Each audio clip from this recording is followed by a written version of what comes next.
Okay जी, तो yesterday we start already renal system, ठीक है। उसमें देखे जो रीनल सिस्टम है उसकी डेवलपमेंट हमने पढ़ी थी किडनी के बारे में, ठीक है। उस्मान बताएगा किडनी की प्रिमिटिव फॉर्म क्या होता है। आप कल से लेक्चर में, कल से लेक्चर में बैठे थे। ओके, किडनी जब बनती है तो उसकी प्रिमिटिव फॉर्म को क्या कहते हैं। एक मिनट एक मिनट, हाँ बात है नहीं, आप बताएं। प्रोनेफ्रोज उसको कहते हैं। Pronephros is the primitive form of kidney, ठीक है। हमाद बताया गया कब खत्म होता है, किस वीक में। हाँ, ये 4th वीक ऑफ प्रेगनेंसी के अंदर खत्म हो जाता है, ठीक है। और जब प्रोनेफ्रोज खत्म हो जाए तो उसके बाद कौन सा स्ट्रक्चर आता है, उमेर। एक उमेर ये है यार, उमेर सारे तो नहीं है। हाँ उमेर, हाँ आप नहीं थे, हाँ जी मेहरबानी। प्रोनेफ्रोज जब खत्म हो जाए, यार सलाउद्दीन ना बताया, आप उधर देखे यार, किधर आपने मुंह किया है। तो वो what is the next structure after pronephros in the kidney development, mesonephros, ठीक है। मीजोनेफ्रोज अदनान बताए किन दो स्ट्रक्चर की कॉम्बिनेशन से बनता है। Mesonephros is a combination of two things. क्या था ना देखे, हाँ मीजोनेफ्रिक डक्ट और मीजन, हाँ जी मीजोनेफ्रिक टिब्यूल, ठीक है, इससे बनता है। मीजोनेफ्रिक डक्ट से क्या बनता है, हाँ ओके। ये मीजोनेफ्रिक डक्ट हाइंड गट के अंदर क्लोएका में ओपन होता है, उससे वो बनता नहीं है, उसमें ओपन होता है। बट मीजोनेफ्रिक डक्ट एक बर्ड देता है, इसको यूरिटेरिक बर्ड कहते हैं। यूरिटेरिक बर्ड से क्या बनता है, हाँ एक मिनट, हेलो, जो बातें करेगा उससे पूछूंगा, जो शरीफ बैठेगा वो बस सही है। हाँ, कलेक्टिंग डक्ट बनते, यूरेटर बनता है। Ureter, renal pelvis, minor calyces, major calyces और पेपेला, ठीक है, ये सारे के सारे कहाँ से, यूरेटर से बनते हैं, यूरिटेरिक बर्ड से। मीजनकाई मल्टीट्यूड से क्या बनते हैं, आदि बताएगा शाबाश। मीजनकाइमल टिश्यू या इसको कहते हैं mesonephric tissue, metanephric tissue. Okay, वो आगे एक्सटेंड होगा तो जो मेटानेफ्रिक मीजनकाइम टिश्यू है उससे Bowman capsule, glomeruli, PCT, DCT और लूप ऑफ हेनले ये बनेगी, ठीक है। फिर इसके बाद हमने ये डिस्कस किया था, हाँ जी आप बताएं किडनी किस लेयर की ओरिजिनेशन से बनती है।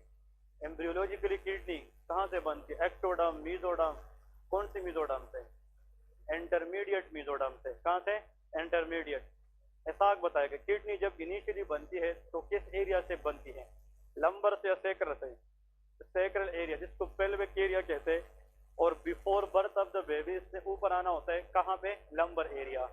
तो बर्थ के बाद kidney lies in the lumbar area, but initially it is going to form from the sacral area.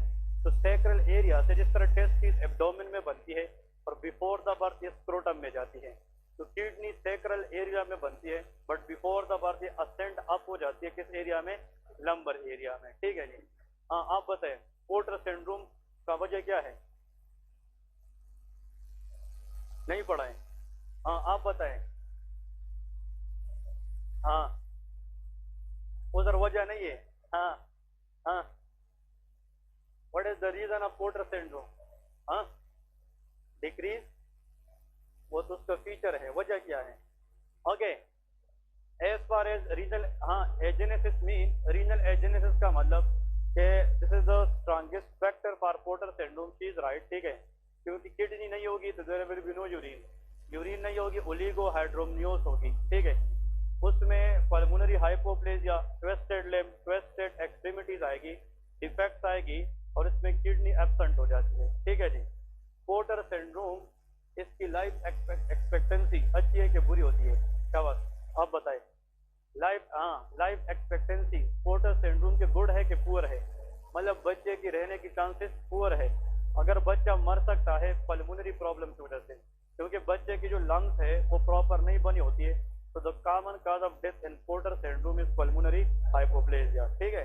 So this what we discussed yesterday, and today we will discuss the next topic that is called a horseshoe kidney, ठीक है। बस बस अब सारे खुश हो गए, question खत्म, ठीक है ना। कल से फिर रिपीट करूंगा इस तरह, ठीक है, पढ़ के आया करें। ओके, हार्शू किडनी का मतलब यह है, लिखे अ कंडीशन, बस प्लीज बात है नहीं, in which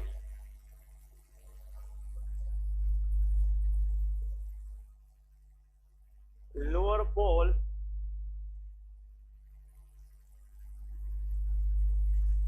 of the kidney fuse together, ठीक है। एक्चुअली जो हार्शू किडनी है, इसके अंदर जो किडनी का लोअर पोल है वो आपस में फ्यूज हो जाती है, ठीक है, and they look like horseshoe, therefore it is called of horseshoe kidney, ठीक है। इसमें लिखे the kidney remain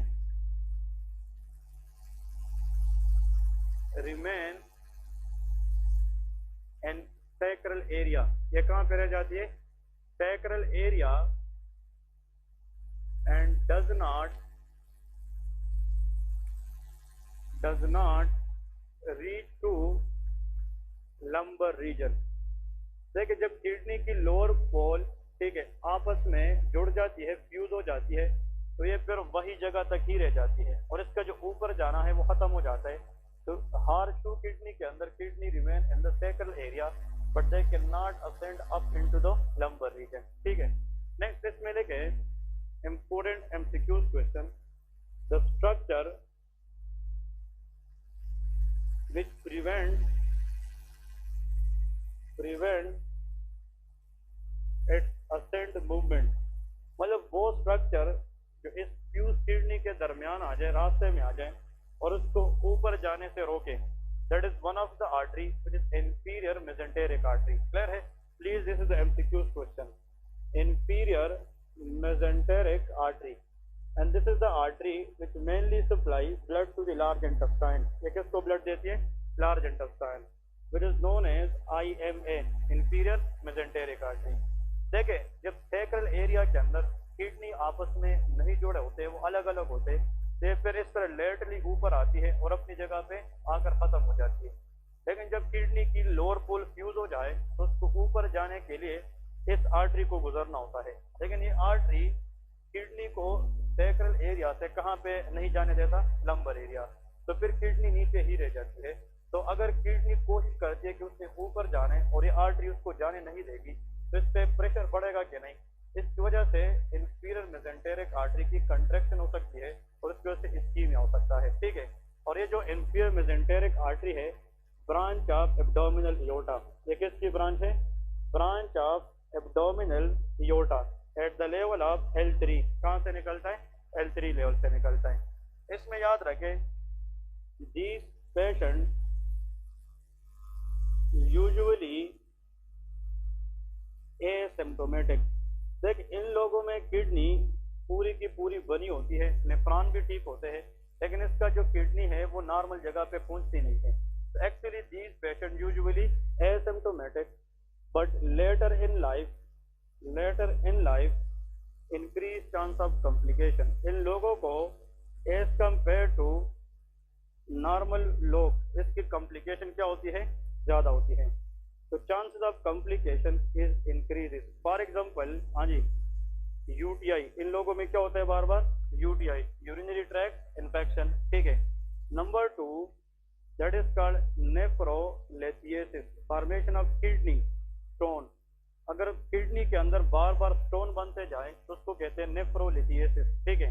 next condition लेके हाइड्रोनेफ्रोसिस, क्या हो सकता है? हाइड्रोनेफ्रोसिस। देखिए यूरिन फॉर्मेशन ये किडनी करती है और किडनी यही यूरिन यूरेटर के जरिए ब्लैडर को पहुंचाती है। अगर यूरिन ब्लैडर से या यूरेटर से वापस किडनी में आए और उसके अंदर यूरिन की रिटेंशन हो जाए तो उस कंडीशन को हाइड्रोनेफ्रोसिस कहते हैं। क्लियर है कि नहीं? तो एक्चुअली इन चीज़ों के चांसेस ज़्यादा होते हैं उन लोगों में जिसमें हॉर्सशू शेप किडनी होता है, ठीक है। और यहाँ पे एक और पॉइंट आप लोगों ने याद रखना है कि बच्चों में हॉर्सशू शेप किडनी के साथ अगर किडनी में कोई कैंसर की चांसेस है तो उसको विल्म्स ट्यूमर कहते हैं। क्या कहते हैं?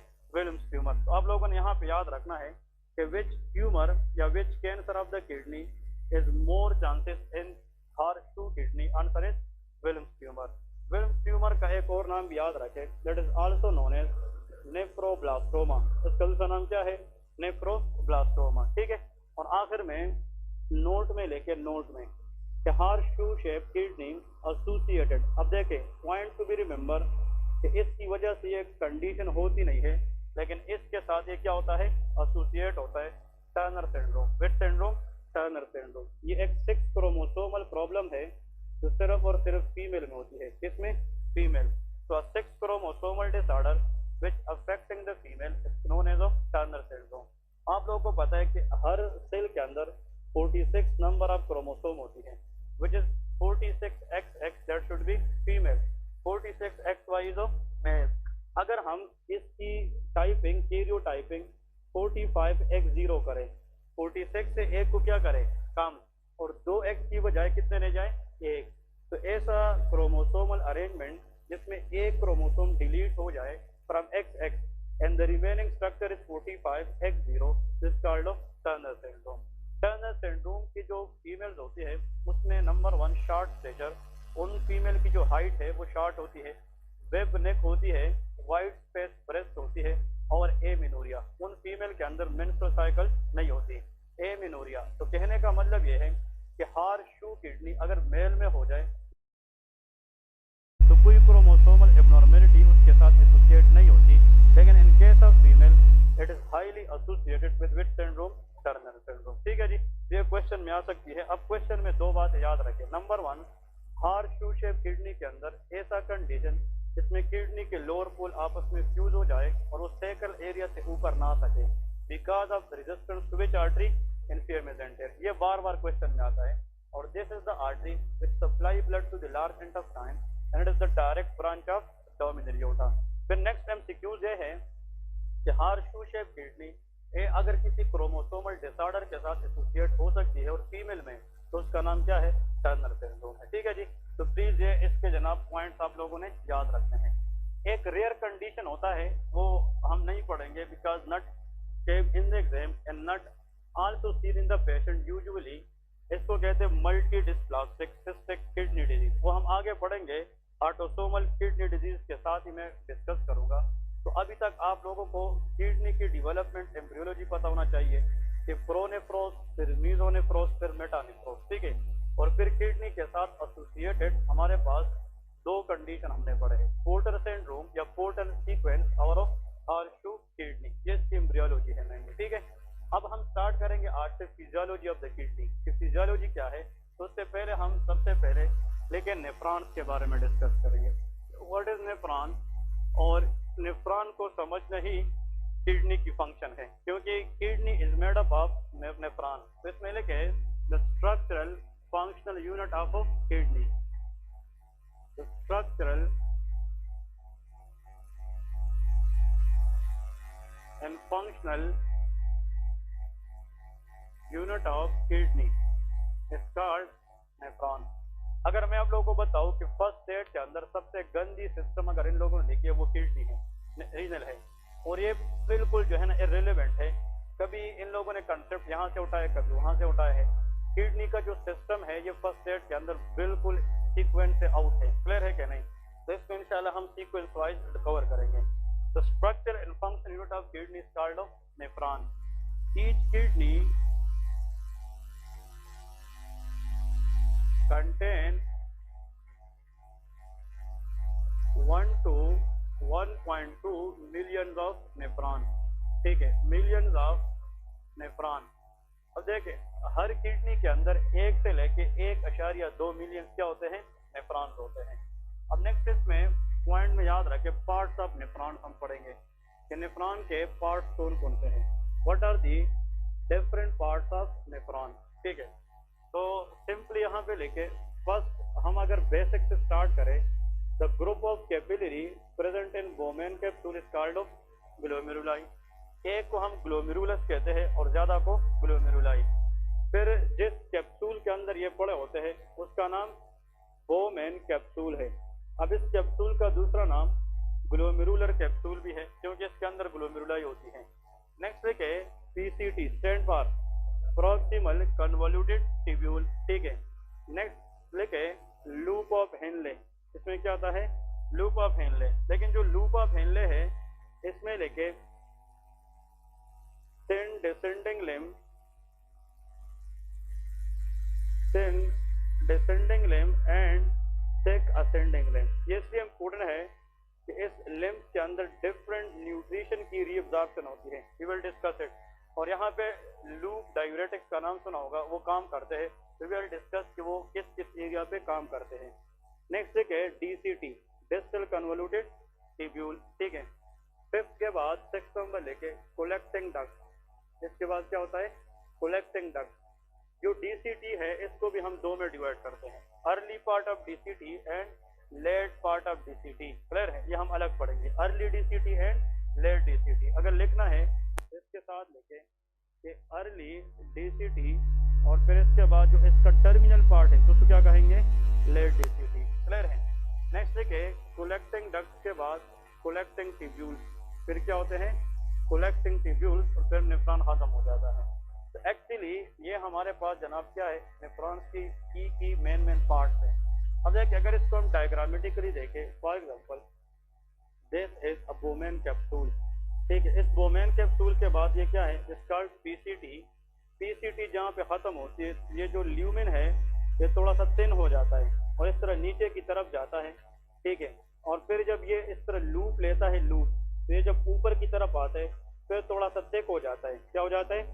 थिक हो जाता है और इस तरह ऊपर आके यहाँ पे खत्म हो जाता है। ऐसा है क्या? नहीं।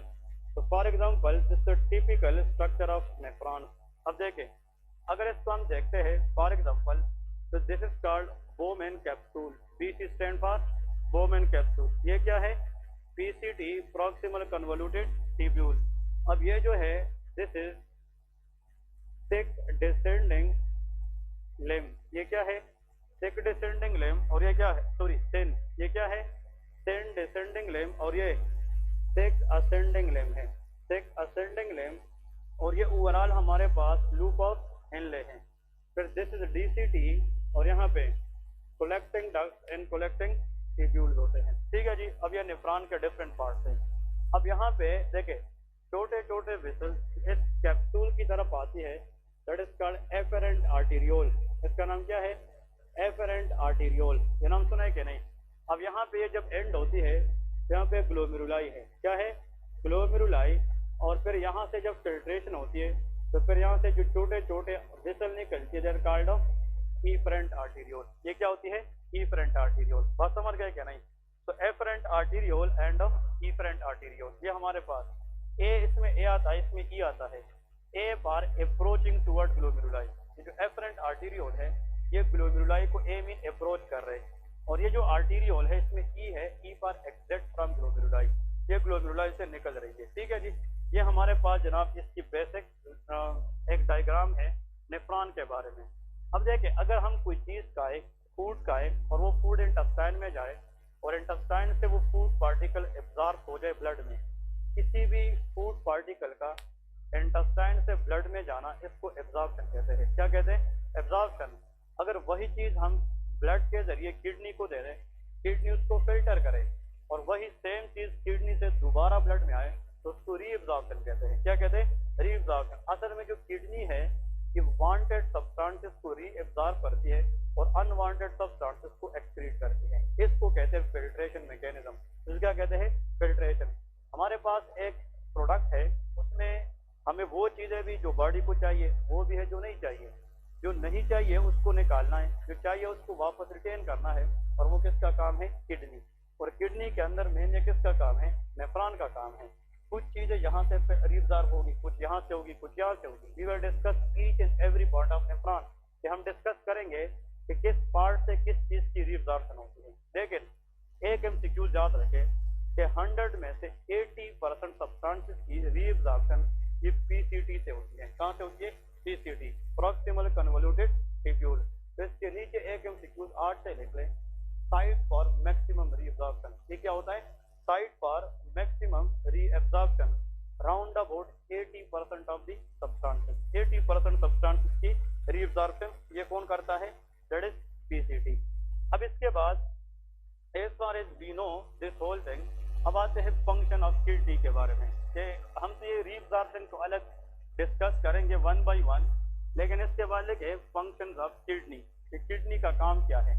What is the function of kidney, physiology में लिखे फंक्शन ऑफ किडनी। जो सेकंड ईयर या थर्ड ईयर वाले हैं जो फिजियोलॉजी स्टिल पढ़ रहे हैं उसमें तो ये एमसीक्यूज आता है या शॉर्ट आंसर भी आता है कि what is kidney and right it function at least 5 या 6, इस तरह क्वेश्चन आता है। तो याद रखें, नंबर 1 हेल्प इन फिल्ट्रेशन, ये किस में काम करती है? हेल्प इन फिल्ट्रेशन, ये ब्लड को फिल्टर करती है, help in filtration of blood. और इसमें जो फिल्ट्रेशन मैकेनिज्म है वो ग्लोमेरुलाई की वजह से होती है। एक तो ब्लड की फिल्ट्रेशन करती है, number 2 it remove toxins from the body, it remove toxins from the body. Body के अंदर जितनी भी टॉक्सिन्स है जो नहीं चाहिए वो यूरिन की शक्ल में इसको बाहर निकालती हैं। तो ब्लड को फिल्टर करना और बॉडी से टॉक्सिन को निकालना, that is the function of kidney, ये किडनी का काम है। फिर नेक्स्ट इसमें लिखे किडनी के एक और काम में ये आता है, फॉर एग्जांपल इट रिलीजेस, हाँ जी, इट रिलीजेस अ प्रोटीन, ये एक प्रोटीन बनाता है विच इज कॉल्ड एरिथ्रोपोएटिन, याद है कि नहीं? विच इज कॉल्ड एरिथ्रोपोएटिन, एक प्रोटीन बनाता है जिसको हम क्या कहते हैं? Erythropoietin, which is simply known as EPO। इसको भाई एमसीक्यूज करें। जो एरिथ्रोपोएटिन है ये एक प्रोटीन है, ये किडनी से आता है और ये जाकर RBC की प्रोडक्शन को इंक्रीज करता है। जहाँ पे लेके कि इस प्रोटीन का काम ये है, इट स्टिमुलेट, हाँ जी, एरिथ्रोपोएसिस, ये किसको स्टिमुलेट करता है? Erythropoiesis. Erythropoiesis is a process through which we can produce RBC बनाने के तरीके को क्या कहते हैं? एरिथ्रोपोएसिस। और ये कौन करता है? एरिथ्रोपोएटिन। अब जो एरिथ्रोपोएटिन है, अब देख अगर हमारी बॉडी में ऑक्सीजन की मिकदार कम हो जाए, दैट इज कॉल्ड हाइपोक्सिया। अब ऑक्सीजन कम का मतलब यह है कि हमारे टिश्यू को ऑक्सीजन नहीं मिल रही, और ऑक्सीजन को कैरी करना किसका काम है? हीमोग्लोबिन। अब ऑक्सीजन अगर नहीं है, इसका एक मतलब ये भी है कि हीमोग्लोबिन की मिकदार क्या है? कम है। अगर गाड़ियां नहीं है तो ट्रांसपोर्टेशन कम है, तो हमने गाड़ियों को बढ़ाना है, RBC को बढ़ाएंगे तो HB भी बढ़ेगा। और हाइपोक्सिया की वजह से किडनी क्या बनाती है? एरिथ्रोपोएटिन, और ये जाकर बोन मैरो में RBC की प्रोडक्शन को इंक्रीज करती है। क्लियर है? तो ये क्वेश्चन भी बार बार आता है, the strongest stimulus for the release of erythropoietin, answer is hypoxia. वो क्या होता है? हाइपोक्सिया। अगर किसी ने लिखना है साथ में लिख ले, because it's asked in the exam multiple time कि जो किडनी है ये कब एरिथ्रोपोएटिन बनाएगी? जब बॉडी के अंदर ऑक्सीजन की मिकदार क्या हो जाए? कम हो जाए, दैट इज कॉल्ड हाइपोक्सिया। तो hypoxia is the stimulus for erythropoietin, और erythropoietin come from the kidney and it help in RBC production. तो अगर एरिथ्रोपोएटिन नहीं है तो RBC जो है उसकी प्रोडक्शन क्या हो जाती है? कम। एनीमिया हो सकता है कि नहीं? इसलिए किडनी पेशेंट के अंदर क्या होता है? HP का लेवल कम होता है, क्योंकि जो लोग गुर्दे के मरीज होते हैं उसमें गुर्दे काम नहीं करते, एरिथ्रोपोएटिन नहीं बनेगा। जब ये नहीं बनेगा तो RBC प्रोडक्शन भी नहीं होगा, तो there will be anaemia. Clear है? नंबर 2, तो इससे एक MCQs क्लियर हो गया। The cause of anaemia in CKD patient is decrease production of erythropoietin. Clear है? फिर नेक्स्ट इसमें लेके जो किडनी है इसका एक काम यह है, इट हेल्प इन मेजॉरिटी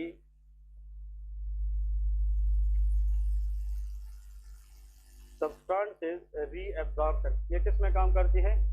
बहुत सी सब्सटेंसेस ये रीअब्जॉर्प्शन करती हैं और ये जाया होने से प्रिवेंट करती है। फॉर एग्जांपल इसके अंदर आते हैं ग्लूकोज, क्या आता है?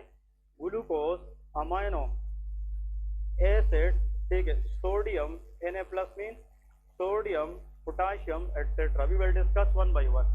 बहुत सारी चीजें हैं कि किडनी से फिल्टर होके इसको ये आगे जो है ना यूरिन में जाने नहीं देती। अब इसका मतलब ये है कि इसको रीअब्जॉर्ब करती है और दोबारा कहाँ पे ले आती है? ब्लड में ले आती है। ठीक है, ठीक है, ब्लड में ले आती है, that is called reabsorption. Next इसमें another very important point to remember, it releases renin. ये क्या बनाती है? रेनिन। ये भी आप लोगों को नाम सुना होगा, ये रेनिन सिक्रीट करती है। रेनिन भी एक प्रोटीन है जो किडनी से आती है, तब आती है जब सोडियम का लेवल बॉडी में कम होता है। क्लियर है? अब ये याद रखें जो रेनिन है, रेनिन ये क्या करता है? रेनिन जो है ये एंजियोटेंसिन 2 बनाता है। क्या बनाता है? एंजियो, कैसे? कि रेनिन एंजियोटेंसिनोजिन को एंजियोटेंसिन 1 में कन्वर्ट करेगा और 1-HE के जरिए 2 में कन्वर्ट होगा। इस 2 का जो प्रोडक्शन है वो किसके आने पर डिपेंड करता है? रेनिन। और ये जो 2 है रेनिन के जरिए ये फिर जाकर एल्डोस्टेरोन को रिलीज करेगा। किस चीज को? एल्डोस्टेरोन। याद है कि नहीं? और aldosterone help in retention of sodium and water, excretion of potassium and hydrogen. मतलब ये पोटाशियम हाइड्रोजन को बाहर निकालेगा और वाटर और सोडियम को रिटेन करेगा। So this is the function of aldosterone. और ये जो एल्डोस्टेरोन है ये भी कहाँ से आता है? शाबाश, ये एड्रिनल ग्लैंड से आता है under the effect of angiotensin 2। अब कहने का मतलब ये है, what is the strongest stimulus for erythropoietin? Answer is hypoxia. But what is the strongest stimulus for the renin release? Answer is decrease sodium. क्या होता है? Decrease sodium which is known as hyponatraemia. तो क्या कहते हैं? Hyponatraemia. अब sodium का मिकदार कम हो जाना, उससे बीपी कम होगा कि ज्यादा? कम, क्योंकि जो सोडियम है ये ब्लड प्रेशर को रेगुलेट रखती है। अगर सोडियम कम है तो बीपी भी क्या हो जाती है? कम हो जाती है। अब सोडियम की कमी जो है वो किडनी सेंस करती है और वो क्या रिलीज करती है? रेनिन। और ये रेनिन आखिर में ये दोनों चीजें इसलिए बनाता है ताकि हम लो बीपी को क्या करें? इंक्रीज। तो we can say because of this mechanism kidney has a role in BP regulation. ये क्या काम करती है? Blood pressure regulation. नंबर 6 लिखे, इट एक्टिवेट विटामिन डी। ये किसको एक्टिवेट करती है? Vitamin D. ठीक है, the active form of vitamin D is known as calcitriol. इसका नाम क्या है? कैल्सिट्रायोल। और बायोकेम में अगर आप लोग रिकॉल करें, इसका दूसरा नाम था 125 डाईहाइड्रोक्सी कोलीकैल्सिफेरॉल। याद है कि नहीं? 125 डाईहाइड्रोक्सी कोलीकैल्सिफेरॉल और इसका दूसरा नाम है calcitriol and that is the active form of vitamin D. अब एग्जाम में आता है कि how kidney activate vitamin D? Because it contain alpha 1 hydroxylase enzyme. Which enzyme? Alpha 1 hydroxylase. Please जो लोग एग्जाम्स के लिए पढ़ रहे NAB वगैरह, ये MCQs हाईलाइट करें कि which of the following enzyme is required for vitamin D activation? Answer is alpha 1 hydroxylase. और ये जो अल्फा 1 हाइड्रोक्सिलेज है ये कहाँ पे बनता है? Epithelial cells of PCT, proximal convoluted tubule. जो PCT है ये तो नेफ्रॉन का हिस्सा है। और याद रखें जो PCT है ये क्या करती है? ये अल्फा 1 हाइड्रोक्सिलेज रिलीज करती है और इनएक्टिव विटामिन डी को एक्टिवेट करती है। विटामिन डी का काम ड्यूडिनम से कैल्शियम को एब्जॉर्ब करना और बोन के ऊपर डिपोजिट करके बोन को स्ट्रांग बनाना है। बात समझ गए कि नहीं? तो वीकेंड से कि अगर किडनी काम करेगी तो किस चीज की एक्टिवेशन होगी? Vitamin D. और जितना ये ज्यादा एक्टिवेट होगा तो उससे बोन क्या होंगे? स्ट्रांग। इसलिए किडनी डिस्फंक्शन के अंदर बोन में वीकनेस के चांसेस ज्यादा होते हैं। ऐसी बोनी प्रॉब्लम जो किसकी फेलियर से हो? किडनी। इसको लोग कहते हैं रीनल ओस्टियोडिस्ट्रोफी। तो क्या कहते हैं? Renal osteodystrophy. We will discuss it. तो वी कैन से किडनी की वजह से एनीमिया हो सकता है, किडनी की वजह से बोन के मसाइल हो सकते हैं। ये हमें तब समझ आते हैं व्हेन वी नो फिजियोलॉजी। हमें फिजियोलॉजी पता होना चाहिए।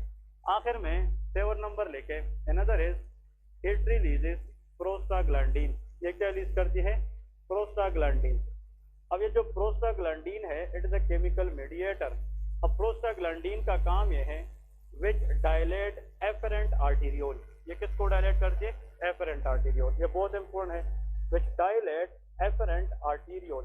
तो इसलिए याद रखे जो प्रोस्टाग्लैंडिन है PG, that is a chemical mediator and that is secreted by what? That is secreted by kidney and it can dilate the afferent arteriole. अब efferent arteriole मीन वो छोटे वेसल जो किडनी को ब्लड दे रहे हैं, glomeruli को blood दे रहे हैं, अगर इसको हम डायलेट करें तो वॉल्यूम ज्यादा होगी कि कम? ज्यादा। तो efferent arteriole को डायलेट करने की वजह से it leads to increase renal blood flow। ये रीनल ब्लड फ्लो को क्या करती है? इंक्रीज करती है। क्लियर है? और जितना किडनी को ब्लड ज्यादा मिलेगी उतना फिल्ट्रेशन सही होगी और टॉक्सिन को इफेक्टिवली हम बाहर बॉडी से निकालेंगे। तो prostaglandin is good for the kidney because it increase renal blood flow. अब एक बंदा है उसको रीनल पेन है। क्या चीज है? Renal pain. और आपके पास आता है कि डॉक्टर साहब मुझे डिक्लोफेनेक दे दे। क्या दे? डिक्लोफेनेक। बहुत सारे डिक्लोफेनेक ऐसे होते हैं एनसेड कि वो प्रोस्टाग्लैंडिन इनहिबिटर्स होते हैं। क्या होते हैं? प्रोस्टा। अगर किसी को वैसे से गुर्दे का दर्द है, आप उसको एनसेड दे दें तो प्रोस्टाग्लैंडिन को क्या करेंगे? इनहिबिट करेंगे, तो उससे एफरेंट आर्टीरियोल क्या हो जाएंगे? कंस्ट्रिक्ट। तो blood supply to the kidney मजीद कम हो जाएगा, तो पेन की इंटेंसिटी मजीद ज्यादा हो जाएगी। क्या हो जाएगी? ज्यादा। क्योंकि एज फार एज, क्योंकि ब्लड के जरिए तो किडनी को ऑक्सीजन मिलती है, ब्लड के जरिए तो किडनी को ग्लूकोज मिलती है। अगर इसकी खुराक हम कम करें तो kidney is under the stress, तो इससे पेन मजीद ज्यादा हो जाएगा। इसलिए NSAID is contraindicated in renal pain. ये बहुत इंपॉर्टेंट आता है। जो एनसेड है वो हम रीनल पेन के अंदर नहीं देते। Those एनसेड which block prostaglandin, it is called renal toxin. एनसेड क्या होते हैं? Renal toxin. हमने किडनी को कभी भी, जिसकी मिसाल प्लांट है, प्लांट को आप पानी नहीं देंगे तो खराब हो जाता है। अब याद रखें जो प्रोस्टाग्लैंडिन है ये एफरेंट आर्टीरियोल को क्या रखता है? डायलेट। और जब एफरेंट आर्टीरियोल वो रोड है जिस पे ट्रिप किडनी को जा रही है, ब्लड जा रही है, अगर ये डायलेट हो जाए तो ज्यादा ब्लड आएगी, और ज्यादा ब्लड का मतलब किडनी को ज्यादा ऑक्सीजन मिलेगी, ज्यादा ग्लूकोज मिलेगी। दैट इज गुड और बैड? That is good. लेकिन अगर पेन है तो हम कोई और पेन किलर दे, लेकिन ऐसा पेन किलर ना दे जो किसको खत्म करे? प्रोस्टाग्लैंडिन। तो एनसेड इनहिबिट प्रोस्टाग्लैंडिन। और अगर इसको हम इनहिबिट करें तो वेजो डायलेशन की बजाय वेजो क्या हो जाएगी? Construction, which can cause renal ischaemia. ये क्या करा सकती है? Renal ischaemia. इसलिए एक ड्रग है, देखिए आप लोगों ने याद रखना है, उसका नाम है कीटोरोलेक। क्या नाम है? कीटोरोलेक।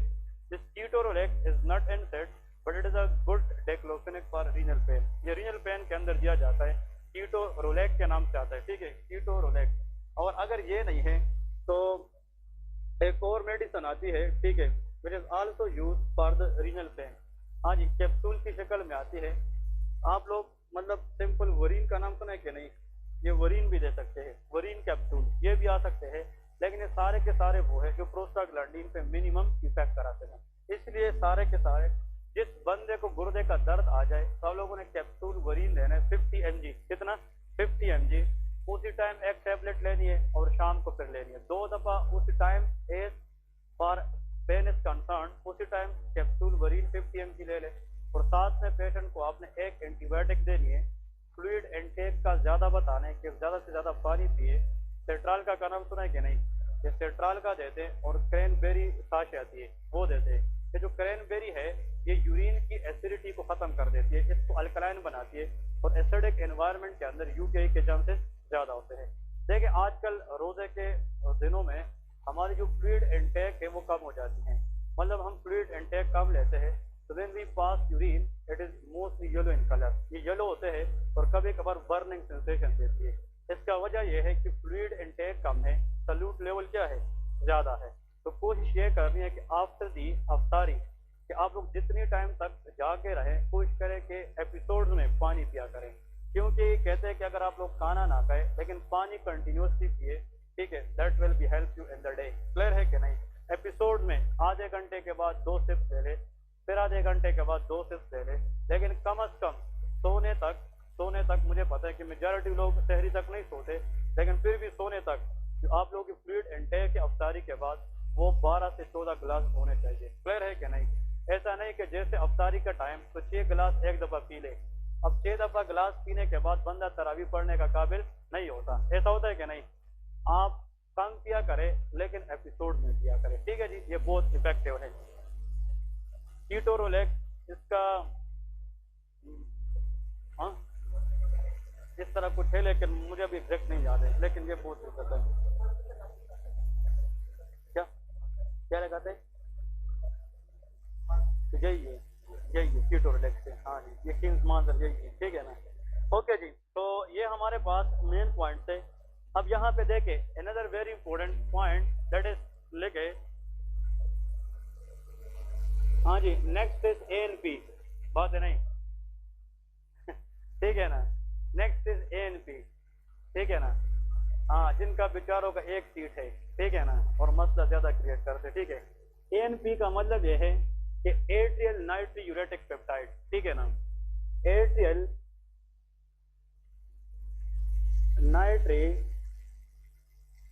नाइट्रीयूरेटिक पेप्टाइड, ठीक है, ये याद रखें।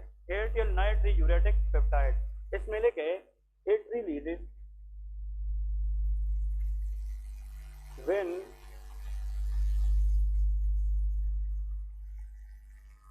pressure in the atria increases, ठीक है, increases and can cause natriuresis, ये क्या कराती है, natriuresis, and decrease रेनिन, ये किस चीज की रिलीज को कम करता है, रेनिन को भी कम करता है। अब मैं बताता हूँ कि इसका मीनिंग क्या है। एट्रियल नाइट्रियूरेटिक पेप्टाइड, इसका मतलब क्या है, देखें एक्चुअली जब बॉडी के अंदर ब्लड वॉल्यूम बढ़ जाता है तो वीनस रिटर्न क्या होगा, ज्यादा, मतलब हार्ट को जो वेसल ब्लड देते हैं उसको वेन्स कहते हैं। अब आप लोग खुद सोचे फॉर अ व्हाइल कि when volume of the blood is more तो blood supply to the heart क्या होगी, ज्यादा, तो एट्रिया के अंदर ब्लड की प्रेशर क्या होगी, ज्यादा। हार्ट पे जब ब्लड की वॉल्यूम ज्यादा आएगी तो इसका मतलब बीपी भी क्या है, ज्यादा है, क्योंकि वॉल्यूम से बीपी बढ़ती है ना। तो जब हार्ट के ऊपर प्रेशर ज्यादा बन जाए तो वो ये सोचेगी कि अब बीपी क्या है, ज्यादा, और बॉडी की कोशिश ये होगी कि बीपी को हाई से क्या करे, कम करे। तो उसका एक तरीका ये है कि हम excess volume of the fluid को यूरिन की शक्ल में बाहर निकालें, लेकिन वाटर के साथ साथ सोडियम का लॉस होना जरूरी है, क्योंकि sodium as far as there in the body it will shoot up the BP, वो बीपी को क्या करता है, शूट अप करता है। अब इधर देखें, जब हार्ट को ब्लड सप्लाई ज्यादा मिलती है तो एट्रियल प्रेशर क्या हो जाता है, ज्यादा। This atrial pressure secrete a substance known as ANP. अब एट्रियल नाइट्रियूरेटिक पेप्टाइड ये किडनी नहीं बनाती, ये एट्रिया से बनाती है। कहाँ से, एट्रिया, और ये ब्लड के जरिए किडनी में आती है और किडनी के वेसल को क्या करती है, डायलेट, ताकि ब्लड सप्लाई किडनी को क्या करे, ज्यादा, और वो ज्यादा फिल्टर करे ब्लड को और ज्यादा टॉक्सिन निकाले। लेकिन वो यूरिन के साथ साथ किसको भी अट्रैक्ट करता है, सोडियम। तो ऐसा एक्सेसिव यूरिनेशन जिसके अंदर सोडियम भी हो तो उसको हम नाइट्रियूरेसिस कहते हैं। क्या कहते हैं, नाइट्रियूरेसिस। अब जो एएनपी है इसका ओरिजिन क्या है, एट्रिया है। क्या है, एट्रिया, और इसने बॉडी से किसको निकालना है, सोडियम को, और सोडियम हमेशा अपनी तरफ वाटर को अट्रैक्ट करती है। अब याद रखें इसमें नाइट्रियूरेसिस करना है, सोडियम के साथ यूरिन बाहर निकालना है, और ये पेप्टाइड है, प्रोटीन है। क्या है, प्रोटीन है। तो ऐसा प्रोटीन जो एट्रिया सेल से आए और सोडियम को वाटर के साथ किडनी के जरिए बाहर निकाले, उसका नाम क्या है, एएनपी। और इसका काम हाई बीपी को क्या करना है, काम करना है, डिक्रीज करना है। और याद रखे, और side by side JG cell का नाम सुना है कि नहीं, जक्सटाग्लोमेरुलर सेल, जेजी अपरेटस जिसको हम कहते हैं, किडनी के अंदर हम डिस्कस करेंगे। ये जक्सटाग्लोमेरुलर सेल से किस चीज की रिलीज को कम करता है, रेनिन। ये रेनिन इसलिए कम करता है, अगर ये ज्यादा हो गया, ये तो सोडियम बाहर निकालता है, तो सोडियम का वॉल्यूम बॉडी में क्या रह जाएगा, हाँ, सोडियम को हम यूरिन में निकाल रहे तो बॉडी में कम रह जाएगा, और लो सोडियम के खिलाफ क्या बनता है, रेनिन, और इसने तो फिर बीपी बढ़ा रही है। तो ये क्या करता है, न कि सिर्फ सोडियम को बाहर निकालता है, लेकिन किसकी रिलीज को कम रखता है, रेनिन की रिलीज को भी कम रखता है। ठीक है जी, ये जनाब हमारे पास इसके मेन पॉइंट्स थे। ठीक है जी, आगे स्टार्ट करूँ कि नहीं, हाँ हाँ बस, ओके। कल का टॉपिक फिर लॉन्ग है, ठीक है, घंटे का लेक्चर है, आगे हम डिस्कस करें। Kidney is a very very complex system, इसमें कैलकुलेशंस है, मैथमेटिक्स है, कैलकुलेशंस है, कितना परसेंट ब्लड आएगा, कितना परसेंट यूरिन बनेगा, ये सारी की सारी, पर ml कितना है, पर मिनट कितना है, ये हमने कैलकुलेट करने हैं। ठीक है जी, ये सारी की सारी हमने चीजें डिस्कस करनी है। ओके जी, नेक्स्ट बात, एक बात सुने, हमने बायोकेम के अंदर जेनेटिक्स का जो पार्ट है वो मोस्ट ऑफ